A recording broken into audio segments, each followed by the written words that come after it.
तुम्ही आज पाहणी करायला आलेला आहोत. 17 वर्ष झाले राज्यामध्ये, खरं तर या कालावधीमध्ये बरेचसे प्रकल्प पूर्ण झाले, प्रत्यक्षात त्याच्यावरून वाहतूक सुरू झाली. या रस्त्याला नेमकी काय अडचण आहे की इतके वर्ष होऊ नये? इथे स्थानिक जे आमदार बिमदार सगळे लोक जी मंडळी आहेत, राजकीय हस्तक्षेपामुळे या सगळ्या गोष्टी होत नाही आहेत. मागे मी एकदा नितीन गडकरींना मी फोन केला होता या बाबतीत. मी त्यांना विचारलं होतं, मी एकदा बोललो पण होतो, पण गडकरींनी मला याचं उत्तर दिलं होतं की कॉन्ट्रॅक्टर कंटाळून निघून गेले. आता नितीन गडकरी जे या रस्ते आणि ह्या सगळ्या गोष्टींचे केंद्रीय मंत्री आहेत, ते जर समजा कोकणातल्या कंत्राटदारांबद्दल कंटाळून निघून गेले असं जर म्हणत असतील तर ते कंटाळले कोणामुळे, कशामुळे कंटाळले? आत्तापर्यंतचा रिवाज असा आहे की तुम्हाला जर रस्ता बांधायचा असेल तर ज्याला लँड ॲक्विजिशन म्हणतो, ती लँड ॲक्विजिशन ही सरकारने करून द्यायची असते आणि मग पुढे कंत्राटदार ती गोष्ट करतो.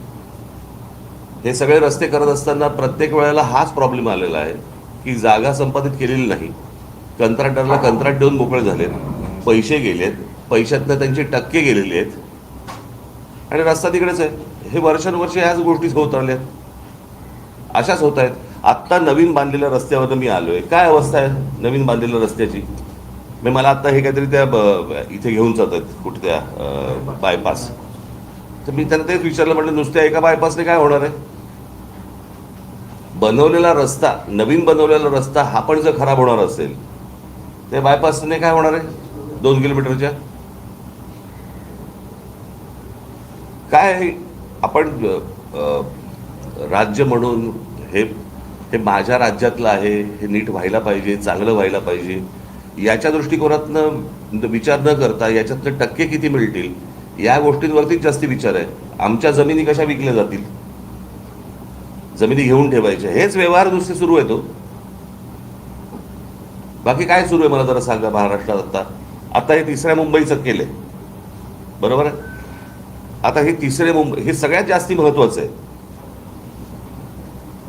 ही 3री मुंबई आता काय 3री मुंबई काय 2री मुंबई काय चालू आहे, ह्या 3ऱ्या मुंबईची जाहीर केलंय. आता मी तुम्हाला साधी गोष्ट फक्त वाचून दाखवतो. या 3ऱ्या मुंबईमध्ये काय गोष्टी येणार आहेत तर इथे educational city, medical city, sports city, data centre, global capability centre, संशोधन संस्था आणि BKC पेक्षाही मोठं व्यावसायिक केंद्र उभारलं जाणार आहे. आंतरराष्ट्रीय विद्यापीठ, जागतिक तंत्रज्ञान कंपन्या आणि उच्च मूल्य सेवा उद्योगांना आकर्षित करण्याचा प्रयत्नही सुरू आहे.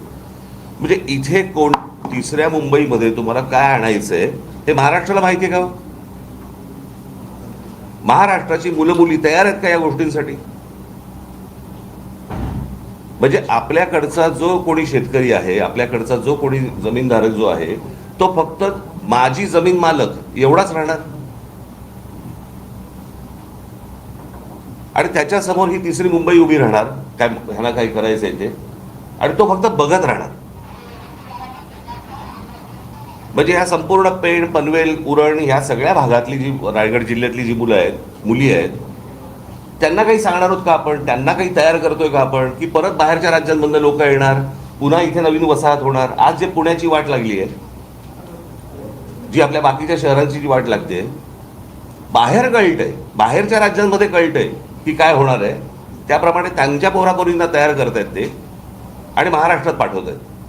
आणि आमच्या महाराष्ट्रातल्या मुला मुलींना काही माहीत नाही की इथे काय होणार आहे, काय घडणार आहे.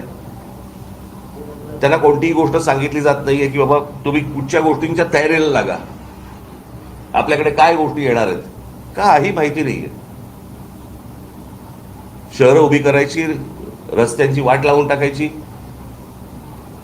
त्याच्यामध्ये जमिनी विकायच्या आणि जमिनी विकणे एवढा एकमेव धंदा महाराष्ट्रात सुरू आहे आता. कोकणात तर सर्वात जास्ती. कधी कधी वाटतं आता कुठच्याही डेव्हलपमेंटला विरोध करण्यासारखं काही नाहीये, परंतु कोकणाची परिस्थिती पाहिली तर डेव्हलपमेंट नको अशी परिस्थिती आहे आज. कारण ती जर समजा स्थानिक लोकांच्या जर वाट्याला येणार नसेल तर ही डेव्हलपमेंट काय करायची? म्हणजे स्थानिकांच्या काय म्हणतो त्याला जीवावरती ह्या सगळ्या गोष्टी उभ्या करायच्या, त्यांच्याकडनं जमिनी घ्यायच्या आणि त्यांना उद्ध्वस्त करायचं.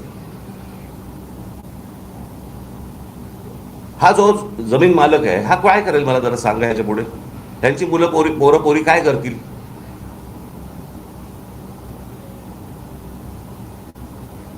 काय चाटायचे ते रस्ते? आमच्याकडची जमीन, आमच्याकडचं पाणी, आमच्याकडची वीज आणि ह्याच्यावर पोचले कोण जाणार? बाहेरचे. महाराष्ट्रामधल्या मुलामुलींच्या उपयोगाची जर समजा प्रगती, डेव्हलपमेंट ही जर होत नसेल, काय चाटायची ती प्रगती?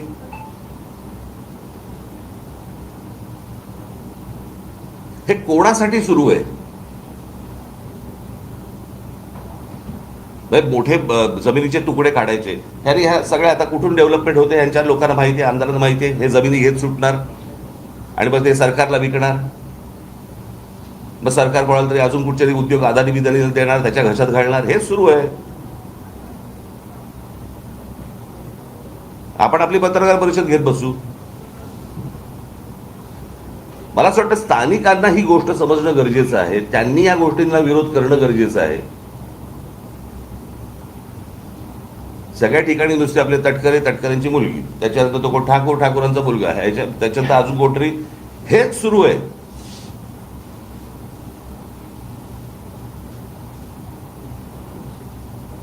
आणि आमच्या लोकांना समजत नाहीये की काय प्रकारचं पुढे काय त्यांच्या समोर आयुष्यात वाढून ठेवलेलं आहे. का आईने अंधकार निवडणुकीच्या तोंडावरती फक्त पैसे घ्यायचे आणि काही जे काय आता पैसे वाटायचे, बस मतदान होत आहे, आमदार निवडून येत आहेत, खासदार निवडून येत आहेत, आमच्या पायाखालच्या जमिनी जात आहेत, जाऊ देत. असाच महाराष्ट्र विकला जाणार. सर्वाधिक उद्योग किंवा सर्वाधिक गोष्टी या रायगड जिथे आपण आता आहोत या संपूर्ण परिसरामध्ये मोठ्या प्रमाणात होताना दिसत आहेत. पण इथेच पालकमंत्री पदावरून वाद सुद्धा सातत्यानं, मला ते फालतू गोष्टी आहेत, त्या अत्यंत फालतू गोष्टी आहेत. पालकमंत्री, पालक म्हणजे कोण? आईबाप ना. त्यांना आईबाप मानायचे का? माझं मत आहे, सरकार नावाची एक गोष्ट असते. सरकारने ह्या गोष्टींचे निर्णय घ्यायचे असतात. सरकारने आपल्या लोकांचं जे काही हित आहे ते सांभाळायचं असतं. हे काय पालकमंत्र्याचं काम नाहीये ना. म्हणजे आता त्या सिंगापूरच्या कुठच्याही कंपनीला सांगितलेलं की 30 आठवड्याच्या आत आम्हाला संपूर्ण आराखडा आखून द्यायचा आहे. माहितीये का रायगडला? आमच्या मुलामुलींना माहिती आहे का कोणत्या प्रकारचे जॉब्स येणार आहेत? काही कल्पना आहे का आपल्याला? काही माहिती नाहीये.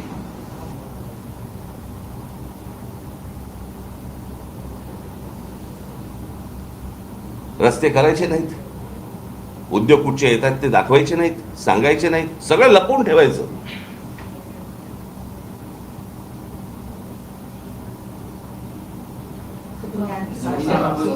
सोयीस्कर सर्वसामान्य लोकांना अंधारात ठेवलं जाते.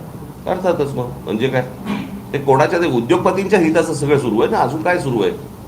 एक जून पर्यंत, 1 जून 2026 पर्यंत हे सगळं काम होईल अशी ग्वाही सुनील तटकरे यांनी दिली होती. मंत्री भरत गोगावले यांनी पाहणी सुद्धा केली होती. 15 वर्ष ऐकतोय ना आपण. हे किती ग्वाह्या झाल्या आतापर्यंत?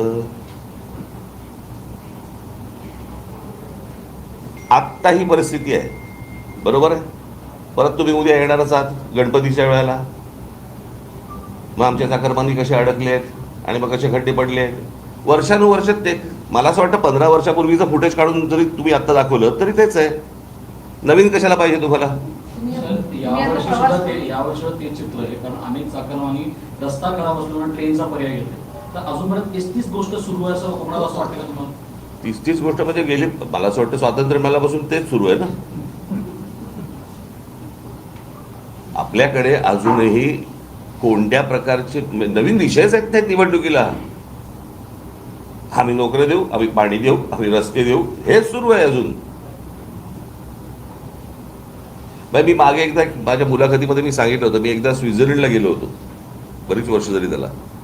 आणि तिथे गेल्यानंतर मला सगळी तो देश फिरत असताना मला पहिला प्रश्न पडला, तिथला विरोधी पक्ष भांडतो कशावर?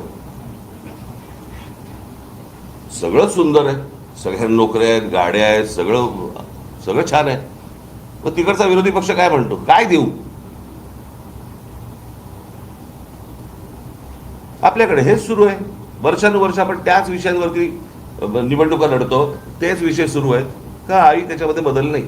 तुम्ही आता तिसऱ्या मुंबईवरती बोललात, परंतु मुख्यमंत्र्यांकडून असं वारंवार सांगितलं की जेव्हा कुठे विकास होत असेल तेव्हा सुरुवातीला विरोधकांकडून विरोधच होतो, त्यानंतर अरे विकासाला विरोध नाहीये. माझं म्हणणे, माणसांना अंधारात ठेवू नका. इथल्या मुलामुली आपण तेच बोलतोय का? साहेब, एक प्रश्न. माणगाव आणि रोहा यामध्ये मुंबई दिल्ली कॉरिडॉर येणार होते आणि त्यासाठी शेतकऱ्यांची सुरुवातीला भूसंपादन जागा काढण्यात आली आणि तेव्हा सांगण्यात आलं होतं की रासायनिक जे कारखाने आहेत ते येणार नाही. मात्र आता प्रत्यक्षात जे आहेत ते रासायनिक कारखाने अरे आहेत. मी मागे पण एकदा इथे कोकणामध्ये आलो असताना मी म्हटलं होतं की तुम्ही हे जे उद्योग येत आहेत ह्यांच्यामध्ये पार्टनर व्हा. कळलं का? तुम्ही जमिनी विकून तुमचा विषय संपला. आपण एक त्यातलं सुंदर उदाहरण जर समजा आपण बघितलं तर पुण्यामध्ये मगरपट्टा, बरोबर आहे. सगळे शेतकरी एकत्र आले, सगळ्या शेतकऱ्यांनी मिळून एक मोठ्या प्रकारचा एक प्रकल्प उभा केला, बरोबर आहे. ते जमीन मालकही राहिले आणि प्रकल्पाचे मालकही राहिले. मग ही गोष्ट आपल्या महाराष्ट्रात इतर ठिकाणी काय नाही होत?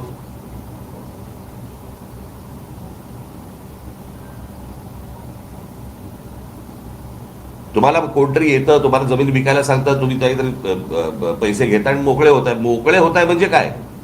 मी अनेकदा सांगत आलेलो आहे, तुमचं अस्तित्व ही तुमची जमीन आहे.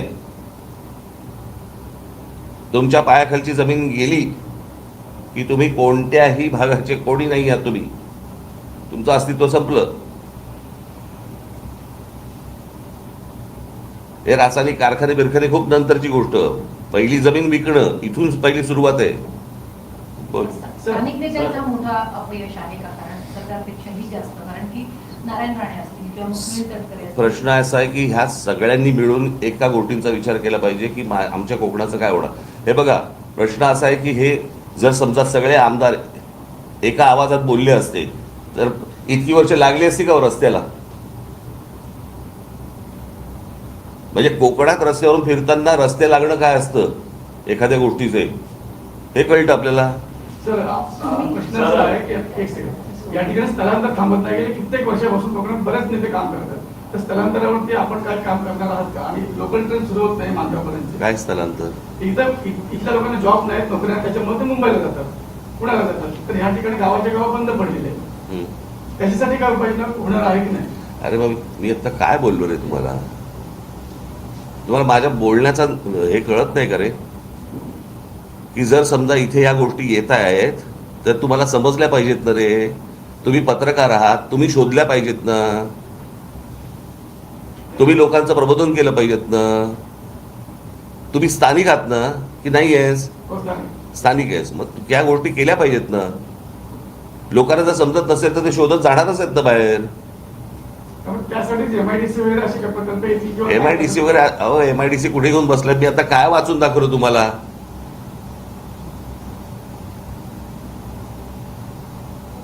सरकारचं इथे काय आणायचं चालू आहे आणि इथल्या लोकांना, स्थानिकांना माहिती नाहीये इथे काय येणार आहे. तुम्हाला कळते का प्रकल्प काय आहे तो? समजतंय का? तुम्ही कुठच्या एमआयडीसी जुन्या गोष्टीत राहू नका आता.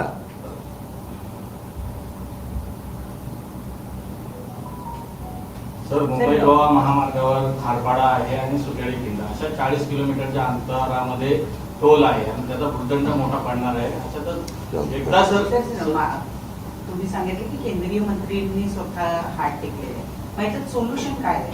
17 वर्ष झाले एखादा प्रकल्प रखडतो, मंत्री होऊन जातात, आमदार येऊन जातात, सरकार बदलतात, मग आता याच्यावर सोल्युशन काय? कारण 1.5 वर्षांपूर्वी याच्या आंदोलन पण केली. म्हणून मी तुम्हाला सांगतो ना की ह्या सगळ्या ह्याच्यामध्ये सोल्युशन हे सत्ता बदल एवढंच आहे.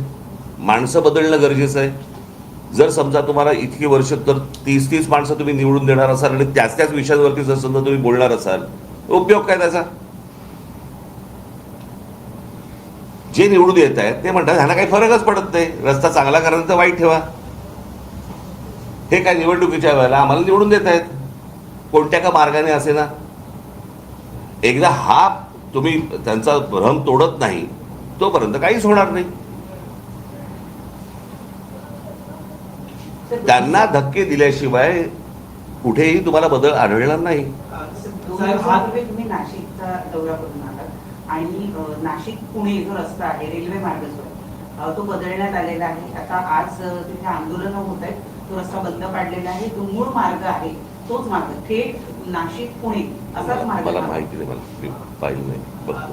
साहेब, रायगड पासून ते सिंधुदुर्ग मालवणपर्यंत तेच नेते आणि तेच आमदार खासदार निवडून येतात. पण मागच्या निवडणुकीचं चित्र जर पाहिलं सोशल मीडियावर अनेक वेळी आले की धमकावलं जात होतं मतदारांना, जर मतदान दिलं नाही तर तुमचा निधी बंद केला जाईल, आणि ह्या सगळ्या भीतीतून मतदारांनी मतदान केलं असेल. समजा निधी येतोय असं पकडूया, तरी काय बदल होतोय? कोणता निधी येतोय जो बंद करायची धमकी दिली जाते? येऊनही उपयोग नाही ना, परिस्थिती बदलते का काही? मग मतदारांनी या गोष्टींचा विचार केला पाहिजे. मतदार जोपर्यंत या गोष्टींचा विचार करत नाही तोपर्यंत काही गोष्टी घडणार नाहीत. असंच चालू राहणार. चला.